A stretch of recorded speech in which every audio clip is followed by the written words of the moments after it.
On a souvent le réflexe de penser que le growth, c'est simplement ramener plus de clients, plus de cash pour générer de la croissance. Alors que parfois, pour booster le revenu d'une entreprise, il suffit juste d'une meilleure organisation et de process plus efficaces.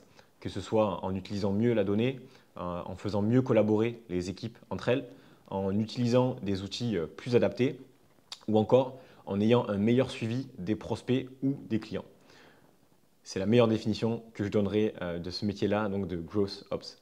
C'est un job qu'on retrouve surtout dans des entreprises établies qui comptent des équipes bien définies, donc notamment Growth, Sales et Data, et où l'organisation et l'optimisation des process jouent vraiment un rôle crucial pour aider l'entreprise à croître plus sainement et aussi plus durablement.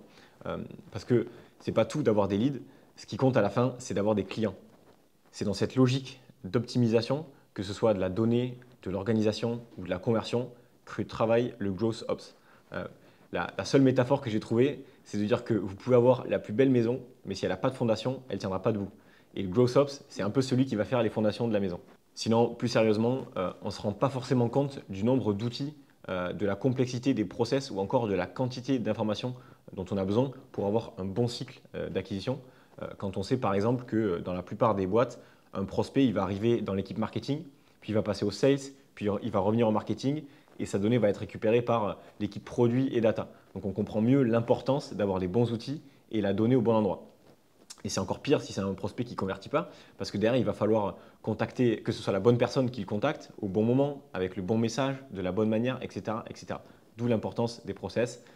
Vu comme ça, c'est un petit peu un chantier. Donc le rôle de l'Ops, il est hyper varié et surtout, il est transversal dans une entreprise, parce qu'il a trois principales missions.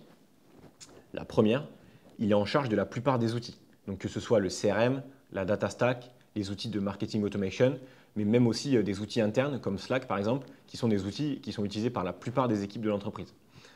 En deuxième, il est garant des processus de l'entreprise, que ce soit sur le cycle de vie du prospect, sur les parcours clients ou aussi encore une fois en interne, sur des process d'onboarding ou sur le suivi des OKR par exemple. En trois, on le retrouve surtout dans des plus grosses entreprises, il est aussi en charge du business et de la partie go-to-market, c'est-à-dire analyser un marché, évaluer sa taille, sourcer des potentielles cibles, analyser des tendances ou récolter de la donnée.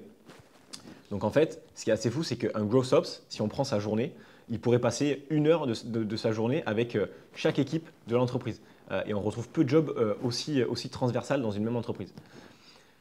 Si on regarde les profils des Growth Ops aujourd'hui, c'est assez drôle parce qu'il n'y a pas vraiment de profil type ou de parcours à suivre pour faire des Ops. C'est un peu comme le job de Product Manager.